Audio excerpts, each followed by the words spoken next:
as much as there are certain things that are constant and almost reliable within the profession, the only constant is change. Things are always changing, always growing. I've seen so much new research and literature come out.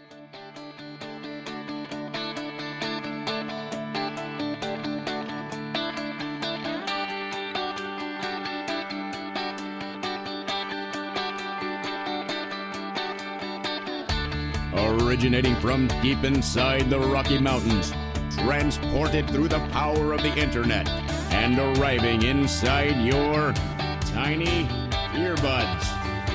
It's the Appraiser Coach Podcast, helping appraisers increase their efficiency, quality, and make more money.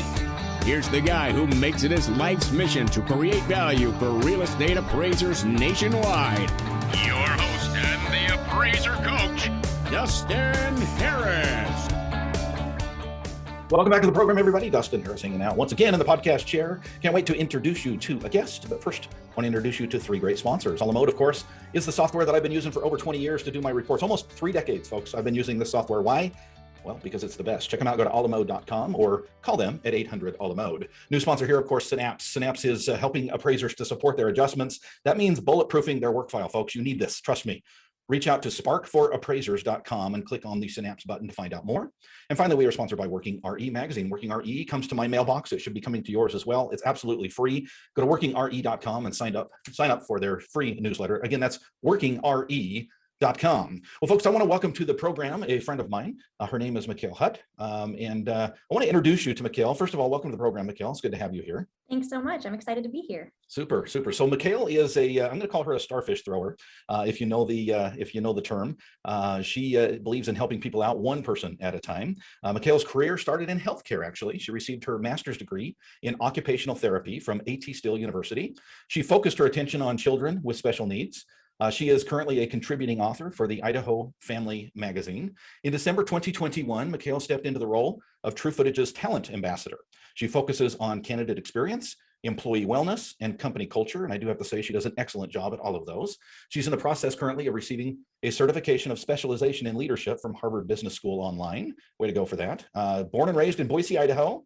She loves to hike, backpack, explore in her free time. She also loves traveling, writing, and taking on new challenges. Mikhail, welcome. Sure, good. Thanks so much. I think that's the end of the show. That was a great intro. We can just go on with our day. That was great. Well, I could start my day with that every day. That'd be awesome. I appreciate that. Well, I appreciate you being on, and I appreciate your background because I think it plays well to the conversation that we're going to have today. And I want to set this up in such a way that this is going to be a little bit of a different podcast in the sense that I remember only one time. We're now almost 800 episodes out. And in all of that time, I've only one other time had someone interview me. It's usually me on one side of the table asking the questions and the guest on the other side answering those questions. I think it was our year anniversary. I had Matt Friendaway interview me, kind of do a welcome to Dustin Harris's life and what's my background and tell some funny stories together. But that was the only other time I've had an interview on the other side. But I want to do something a little bit different today because Mikhail, you reached out to me a few days ago and tell me a little bit about that conversation. Why did you reach out? Yeah, so we have a lot of people that are learning about the appraisal industry just as the company continues to grow. And I think that a lot of people don't even know where to start if they want to become a certified appraiser. And unfortunately, because of the bandwidth and how much we are growing, when people reach out, we don't quite have the time to sit down and have a conversation with every single interested person. And there's a lot of information out there online, some good, some bad, but I figured what better way to get that question answered than to ask you personally, especially with the years of experience you've had, kind of things you would do the same and different and advice you might have to somebody looking to enter into the profession. Awesome. Yeah, great setup. And I know that this is a constant thing as people, their interest is perked. There's a lot of people that are, not even raised in real estate, much less the appraisal profession. I've had individuals come to me before, and when I asked them, well, what perked your interest in real estate appraisal, a lot of times the answer is, well, I had an appraiser come to my house to do we were doing a refinance, and I started talking to him or her and thought, wow, that's an interesting career. And that kind of led them to want to learn more. So you've got people coming to you, Mikhail, saying, hey, how do I get into this profession? And I think you've got some pretty good answers. Why come to a bald fat guy like me? Because I just would love your perspective. Okay. All right. Fair enough. We're going to do this then. So I just want to make sure that all my answers are accurate. There you go. Okay. So we're going to turn the microphone over to you to ask the questions. And as we go through this, let's have a conversation about what it takes and why someone would be interested in becoming a real estate appraiser. Awesome. That sounds great. So prior to even initiating any coursework or enrolling in anything, do you have anything you'd say someone should consider when it comes to maybe the time requirement, the schedule, the cost before even taking that leap? Absolutely. Yeah. So I do find that every once in a while, individuals do have the experience that I talked about earlier, meaning they meet an appraiser, they talk to an appraiser, they think, well, that would be a fun job. You know, they get to walk in and out of people's houses, kind of do the home tour for a living, right? That's got to be an easy thing to do. I think people need to understand it's not. The job itself is not easy. There's a lot of work involved. There's a lot of analysis involved. But even before that, an understanding that becoming a real estate appraiser, and we're going to talk a little bit about what that takes to get from here to there, is not an easy breezy process. It's a challenging process. In fact, I just had this conversation, Mikkel, yesterday. I had a mastermind group here locally, not an appraiser group, but business owners. And somebody said, well, what does it even take to become an appraiser? And as I started to, in fact, let me tell you their full question. What does it take to become an appraiser? Do you take like a weekend class or something? They literally said this, right? And so as I started talking about the commitment that's involved, not just in the work itself, but in becoming an appraiser, I think it was a little bit overwhelming. So the first piece of advice I would give to somebody who is looking to get into this is do your homework and understand that this is a full commitment. Yeah, absolutely. And then once they've kind of decided that they'd like to commit to that, I know there are a few different course options, and my understanding is that it starts with online coursework. Some of them can be in person, some of them can be fully remote. From what I've seen, there's like McKissick, Appraisal Institute. Do you have any advice on which course would be best and kind of what that looks like? Yeah. And things, of course, have changed over the years, especially with the pandemic. A lot of stuff has gone online. In fact, it used to be, I know in the state of Idaho, where both you and I reside, it used to be that to get your initial coursework, it was required that you do something in person. That, of course, has changed. And I think it's changed in a lot of states. When I first, of course, got my training years ago in Utah, I took, I think it was about 3 weeks of back-to-back courses in person. It was grueling, but things have changed a little bit. Obviously, online is usually the way to go for most. If you can find an in-person class, I certainly would recommend that. Certainly the two that come to mind, as you pointed out, are McKissick and Appraisal Institute, and there's others out there as well. Some great education that people can seek out. And I would say in general, the difference between McKissick and AI, and both sides of the aisle are going to shoot me for this, but that's okay. This is my perspective, right? This is my opinion. It's my show. I think in general, McKissick is probably a little less intense of a process than the AI, but I have heard those that take the AI classes, because of the commitment that's required for AI classes, you probably do learn more. And so you kind of just need to gauge your personality and decide which direction would be best for you. Okay, awesome. And then once you've enrolled in those courses, what are we looking at in regards to how long it takes to complete them, how long of a commitment it would be just during the week that you'd have to prepare for? Yeah, great question. So most people obviously are going to enroll with the goal of getting a trainee's license. And the way this works in the appraisal world is in most states, if not all, I could be wrong, but I think all of them require that there is some type of a mentorship. And in order to get that mentorship, most of the states require that they have a trainee license or a trainee permit. Okay, so this is not your license to be a full-fledged appraiser. This is just your permit to become an appraiser. It's your ticket into college, if you will. And in order to do that, you've got to, in most states, take 75 hours of education up front. Okay, again, a lot of those can be online at this point. They're typically 3 classes, 2 30 and 1 15-hour class. And then in order to get from here to there, you've got to do a mentorship or an internship.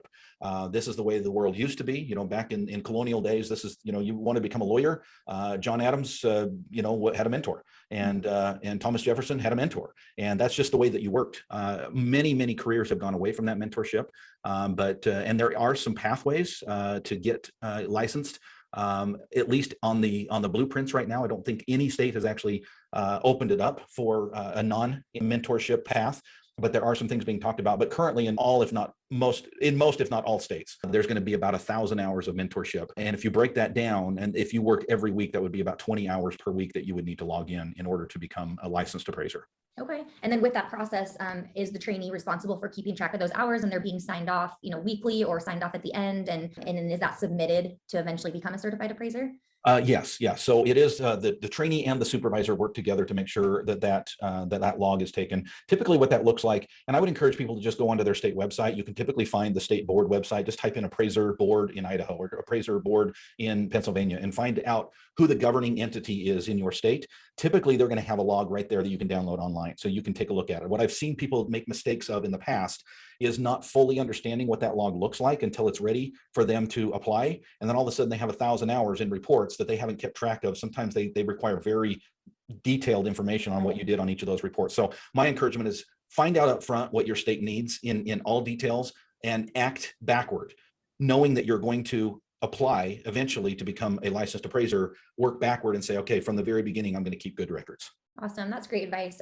Something interesting that I've kind of run into continuously is as the profession gets more traction and people learn about it, we're almost at a bottleneck because a lot of the appraisers are at a near retirement age. And so we have all of these people that are really interested in getting into the field, and then they're unable to find a supervisor. And so I think it's great to share some of this information and give people a little bit of a blueprint or a roadmap in what is going to be expected of them, because if they take all the courses and they're ready to rock and roll and then they can't find a supervisor, they may have to adjust their path a little bit. So I think being proactive and, reaching out to certified appraisers or even trying to kind of form some connection, whether it be with a company such as True Footage that sort of facilitates that process for you, or find something similar is great. So you don't get held up in that bottleneck. Absolutely. It's kind of a catch-22, McKellen. I'm really glad you brought this up, because on one hand, if somebody came to me and said, Dustin, I want to become a real estate appraiser, should I get my 75 hours first and then find a mentor, or should I find a mentor and then get my 75 hours? I honestly don't know what my answer is, because here, from an employer's perspective, if somebody came to me and said, hey, I would really love to train under you and listen to all the things that I've done to prepare myself for this experience, that's going to go a long way as an employer. If one of those is, hey, I've already done my 75 hours and this is what I bring to the table, and they let this roll out, I'm going to see that as different than somebody else that says, hey, I'd like to become an appraiser. Can you train me? Right? There's a different dichotomy there. On the other hand, I've seen many people take those 75 hours and realize how challenging and how difficult it can be to become or to find a supervisor that's willing to take you on. I've got a whole trainee course on how to do that. And in fact, we spend a lot of time on that side as well. But it is kind of a dichotomy. I would say if I had to pick one, I would definitely encourage people to go get their 75 hours, because at least at that point, they can go forward and say, hey, not only do I bring X, Y, and Z to the table, but I've also already done my pre-course work. Absolutely. And that's kind of a good segue into my next question, which I've learned a lot about the skill set it actually takes to be a certified appraiser. There's such a big kind of analysis and valuation side of it. There's definitely numbers and math involved, but you also are entering people's homes. So you somewhat have to have the people skills to be able to do so. What would you say are some skills that would be required or needed to be a good appraiser, and maybe some things that people wouldn't think about right off, the top of their mind that you've learned along the way? Excellent question. I'm going to start it by saying, sometimes I talk to people who want to get into this profession solely because they want to own their own business, and they are kind of introverted and want to sit in front of computers and punch numbers in all day long. This is not the career for someone like that, right? Certainly there is a lot of computer work, there's a lot of analysis work, and there's a lot of math and statistics and understanding markets and that kind of thing. But you're exactly right. There's a lot of people skills that are involved as well. I would say number one, the foremost, the thing that people need to bring to the table is a desire, right? A desire to not just get into something easy, not just say, I would love to own my own business, and this seems like the path of least resistance to get there. But they also come with a desire to do what it takes to become a real estate appraiser. There is a lot of dedication needed. I would say they need to come with a very strong work ethic. And again, I've seen a lot of people wash out because, I guess they don't see the career in the light that they should, that it is hard work, it is difficult. There were many, many years that I worked, 80 hours a week, living paycheck to paycheck, and it was a challenge to get through that. I'm glad I did, because I'm on the other side of that now. But there's a lot of work involved, and somebody needs to have that ethic. The other thing, Mikkel, that I'll talk about that might seem strange to people, and I'll start with a story because it will make more sense. I trained an individual years ago who was a friend of mine. Excellent person, still love the guy to this day. We spent 4 years together. He went through the training. Back then it took about 3 years to get through the training, through the mentorship, and he became a licensed appraiser. And I tried to make it work, and unfortunately I had to let him go eventually. And the reason I had to let him go was because he was just kind of too black and white. And what I mean by that is somebody in this profession needs to come with a little bit of a gray filter. And what I mean by a gray filter is what we do is absolutely based in data. What we do is absolutely based in statistics. What we do is absolutely based in analysis, and there's a science. But there's also an artsy side to appraising, where there may not be an exact answer for everything that we do. What's the difference between a $400,000 house and a $403,000 house? I mean, it honestly might be down to a matter of opinion at that point. And so someone who goes into this profession needs to be able to look at a problem and say, you know what, there are two good answers here, and I'm going to go with the better of the two good answers. It's not perfect, but it's close enough. Yeah, absolutely. I've seen to that exact point too, with that problem solving and almost a sense of resiliency. You may be entering the profession because you love the fact that there is an answer that you can find. And then you may find that you hit a point where volume goes down or the market changes. And as much as there are certain things that are constant and almost reliable within the profession, the only constant is change. Things are always changing, always growing. I've seen so much new research and literature come out. And so something I've seen that's a common thread between so many great appraisers I've been able to connect with is that resiliency and that ability to kind of pivot where needed and stay calm and know that things kind of come back around, but also find ways to problem solve when maybe volume is down and you need to kind of be creative in finding other ways to bring in revenue, or just, you've been so great at that, like sharing ideas that you found along the way and not panicking in those moments, but instead being able to be creative and kind of see things through a little bit of a different lens, which I think is exactly to that point, that it can't be so cut and dry all the time. You have to be able to just kind of go with the flow and find new ways around. So I'm glad you brought something else up, if you don't mind me interjecting.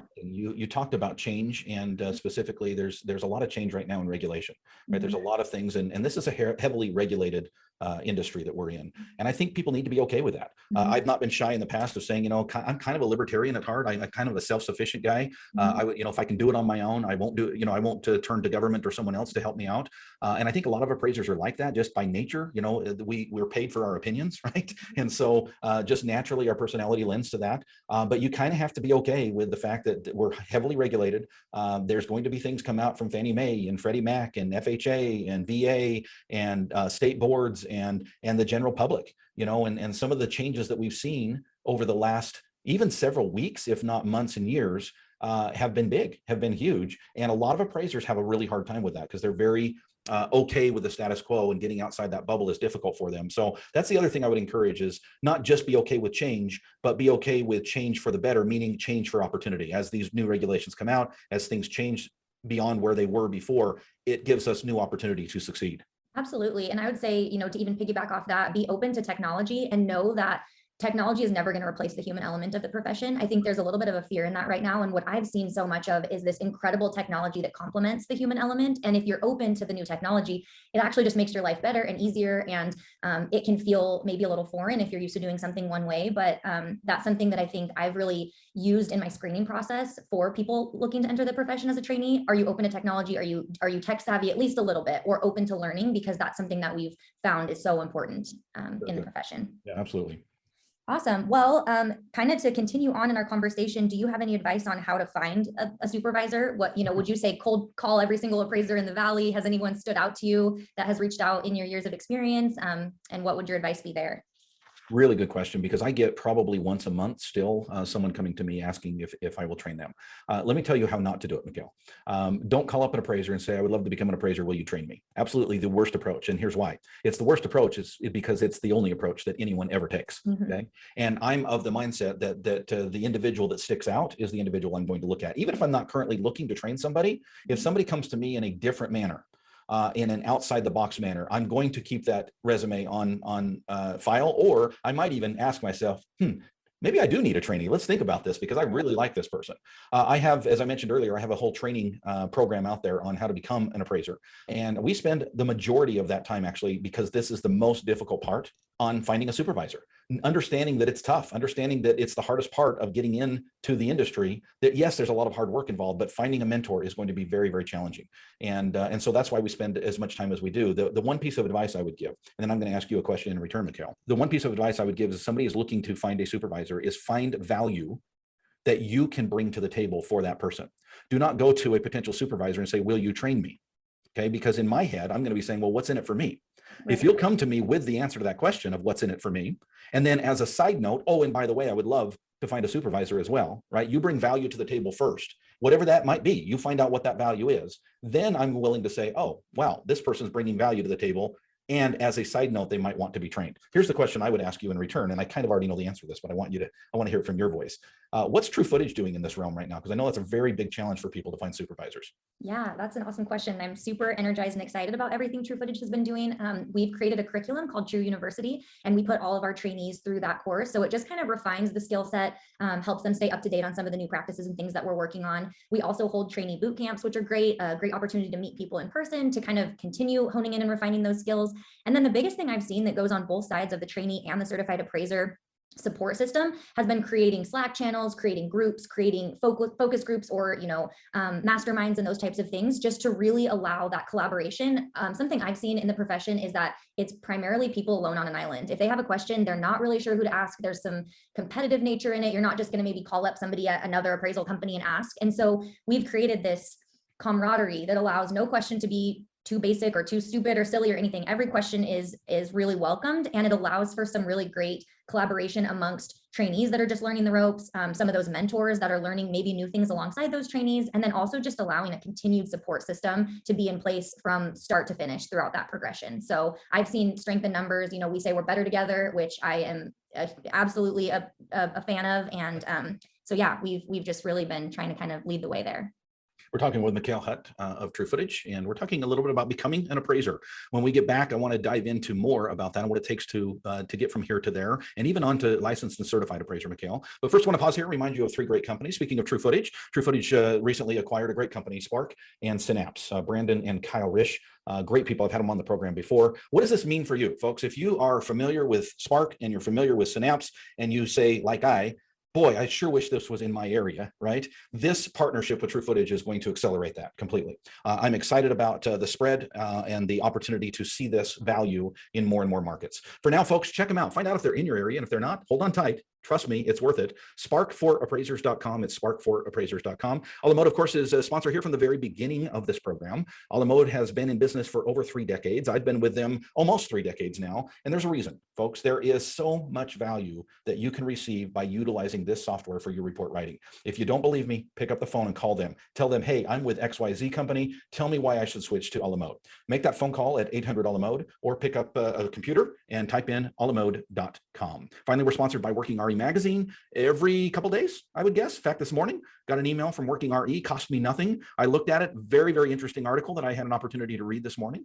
You will have an opportunity to be well informed as to what is going on in our industry through workingre.com. Just go to their website, sign up for their free blog. Again, it's workingre.com.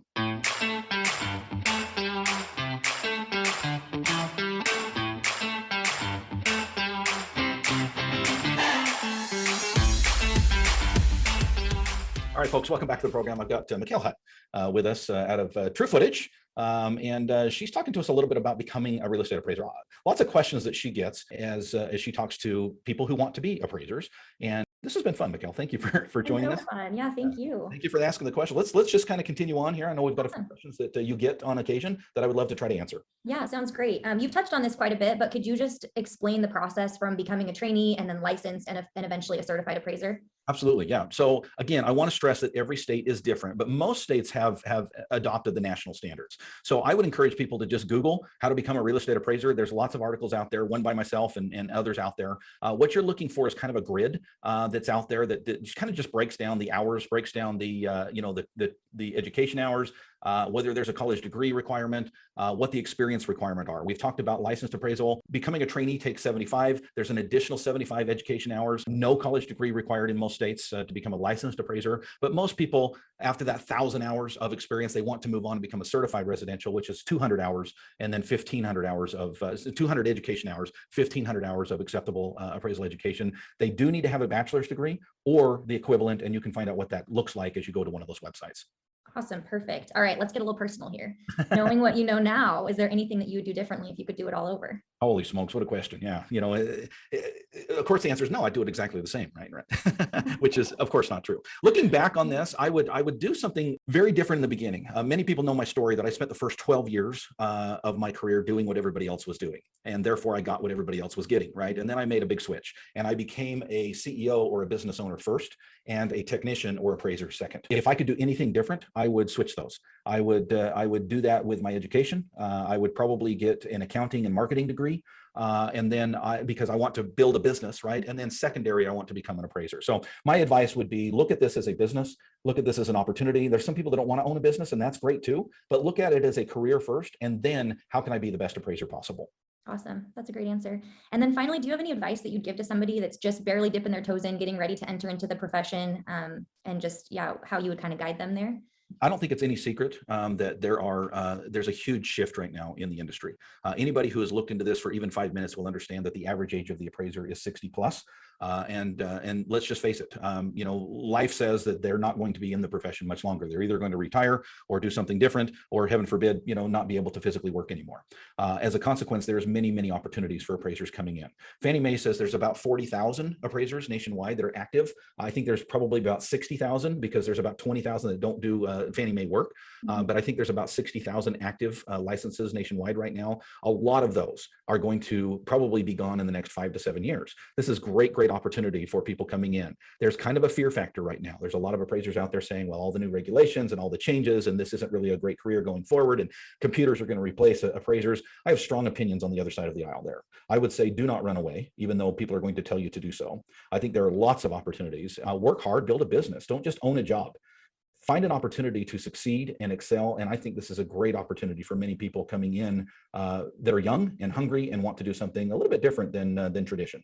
Awesome. I love that. Okay. And then just because I love to end on a laugh, I've seen some of the stories that you've shared, but do you have a favorite inspection story that comes to mind, or just like a crazy story of over the years? The thing that pops to my mind, and it actually was scary at the time, but looking back on it, my brother and I laughed. So my brother's an appraiser as well.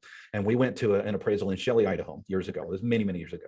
And I was just starting to actually use the computer, the hand computer. Back then it was a kind of a Palm Pilot type thing, right? It was long before smartphones.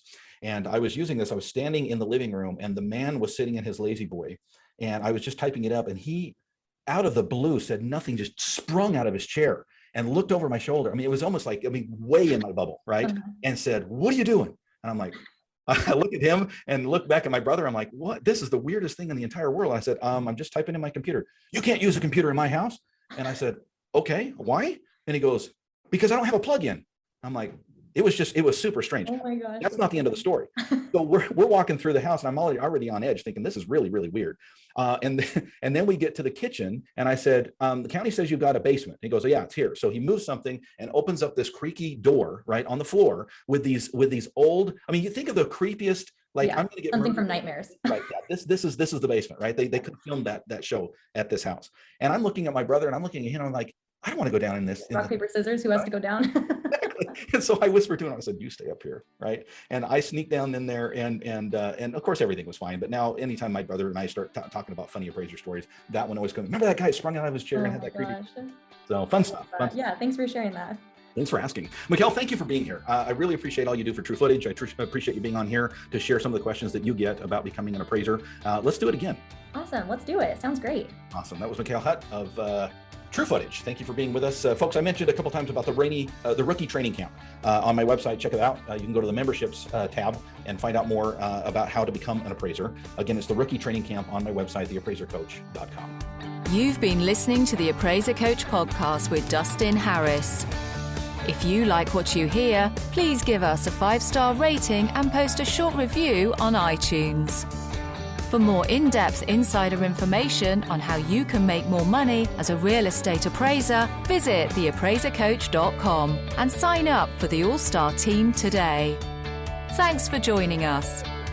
And now, get out there and create some value.